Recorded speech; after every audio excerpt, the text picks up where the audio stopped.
Sabi nila mas maganda daw itong power station na to kasi naka-lithium battery na siya. Tapos napakamura pa, nasa 3,000 pesos lang mahigit, may kasama ng solar panel. At wala ka ng problema kahit umulan man o umaraw kasi meron na siyang kasamang solar panel, may kasama pang AC charger. In short, kapag bibili ka nito, ang kasama nito sa mismong package niya ay power station, solar panel, tsaka AC charger. Base sa kanyang description, ang battery nito ay Li-ion or lithium-ion. Dito sa harapan, meron na siya ditong 12 volts switch. Tsaka dito sa kanyang battery percentage, naka-percentage na rin siya.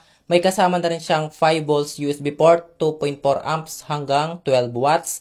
Tapos dito sa baba, meron siyang dalawang 12 volts output.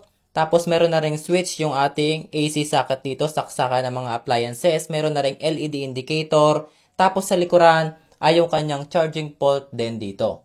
Yung AC voltage nga pala niya ay 212 volts AC. Yung AC frequency naman is 51 Hz. And now, buksan na natin to. I-tear down na natin. Tingnan natin yung kanyang battery sa loob. Kung ilan nga ba yung kanyang capacity at kung anong klaseng nga ba ng battery. Kung lithium-ion nga ba. So, game! May mga nag-request din kasi sa akin na buksan ko daw to para daw makita yung battery sa loob. So, tingnan natin. Ayan. Buti lang meron akong drill ngayon para mas mabilis magbukas. Ayan. Okay, eto na. Buksan na natin. 1, 2, 3. Ayan. Yung, oops. Ano yan? Ang laman. So, ito yung sa charger niya. Ayan.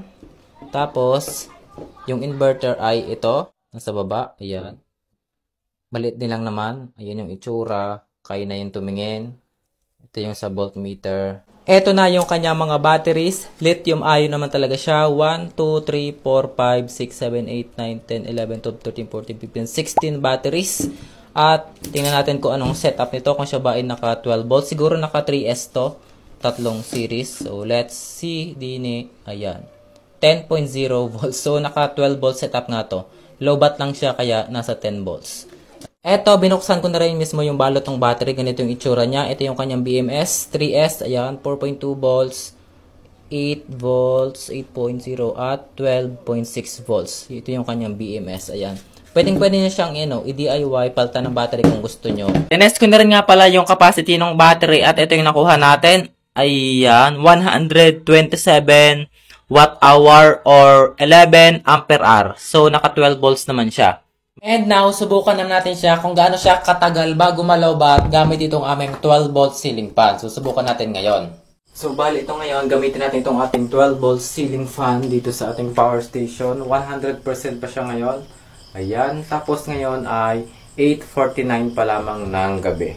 So, let's try here. Ayan, nakasaksak na. So, let's see hanggang bukas ng umaga kung ilang percent yung matitira din sa ating power station. Simula ngayong gabi, alas 8:46.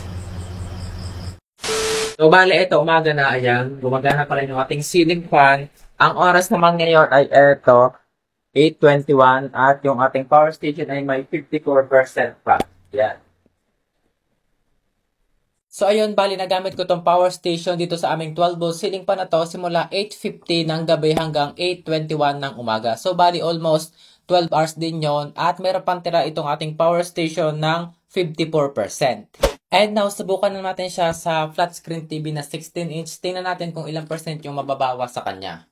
Ito ngayon, ang oras ngayon ay 11:35 ng tanghali. So, try natin siya dito sa TV. Ngayon is 100%.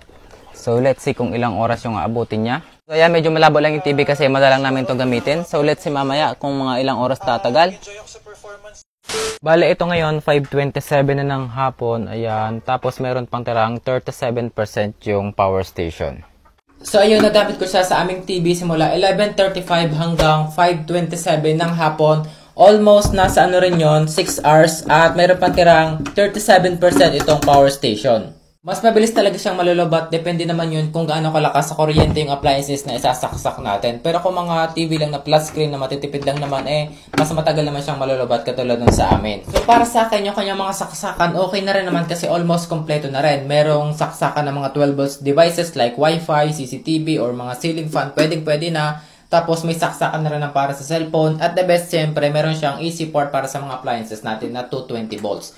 And pwede rin kayong gumamit ng extension wire para kung sakaling mas madaming appliances yung gagamitin nyo, pwede basta less than 100 watts lang para hindi naman siya agad malobat. Now, punta naman tayo sa charging test. Tingnan natin kung gaano nga ba siya kabilis or katagal bago ma-fully charge gamit yung kanyang solar panel. By the way, itong kanyang solar panel ay 14 volts at 10 watts yung kanyang power. Susubukan natin. So, let's see ngayon kung gaano ko siya kabilis bago ma-full charge. Lobat na lobat yung power station. Ito namang kanyang solar panel ay 10 watts kaya possible na mabilis din siyang ma-full charge dito. Dito ko lang siya ilalagay sa gilid ng bahay kasi malakas yung sikat ng araw din eh. Tapos dito ko isasaksak sa likuran. Ayan. So, let's see. Ayan. Nag-charge na kaso 0%.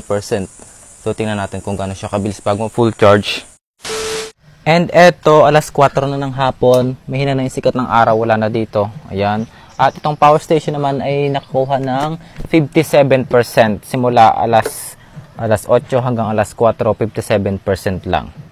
And ayun, na-charge ko siya simula alas 8 ng umaga hanggang alas 4 ng hapon. Almost, rin yun, 8 hours. At nakakuha naman siya dito ng 57%. So, bale, kaya siyang ma-fully charge sigurado ng mga 2 araw. So, kung malakas yung sikat na araw talaga maghapunan, makakalibre ka talaga sa kuryente gamit yung kanyang solar panel. Pero kung makulimlim or maulan, mahina yung sikat ng araw, mahina din yung power na ma-harvest itong solar panel, pwede mo naman gamitin yung kanyang AC charger. And ilang oras nga ba siya bago ma-fully charge kung i-charge natin siya gamit itong kanyang AC charger? By the way, itong kanyang charger ay 15 volts, 3 amps, or 45 watts yung maximum power. So ngayon is 9:13 pa lamang ng umaga. Charge natin siya dito sa likod sa kanyang saksakan.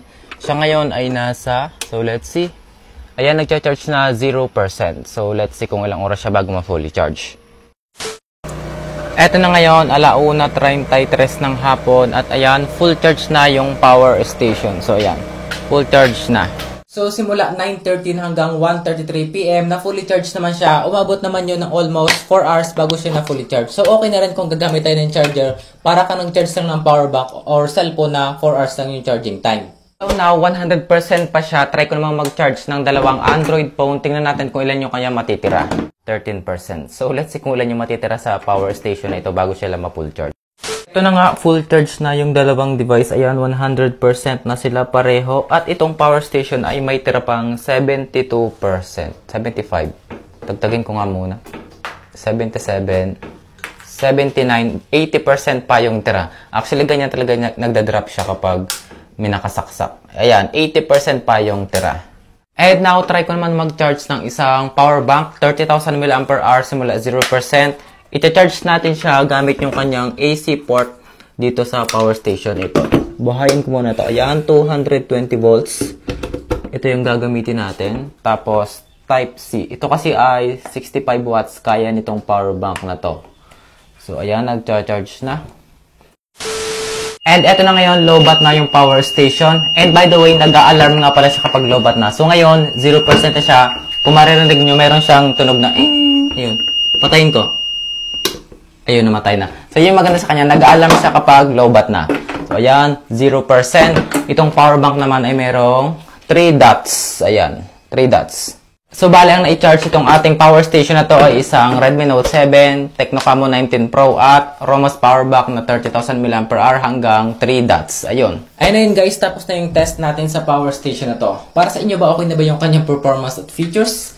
Para sa akin kasi okay na naman considering yung price niya nasa 3,000 pesos lang mahigit at may kasama ng solar panel. Tapos lithium-ion battery na. Kumpara dun sa power station na nauna nating na-review na lead acid lang. Kung gusto nyo nga pala bumili at tingnan yung price niya ngayon, kung magkano magiging shipping fee at discount niyan sa inyo, i-click nyo lang yung ating yellow basket niyan sa baba.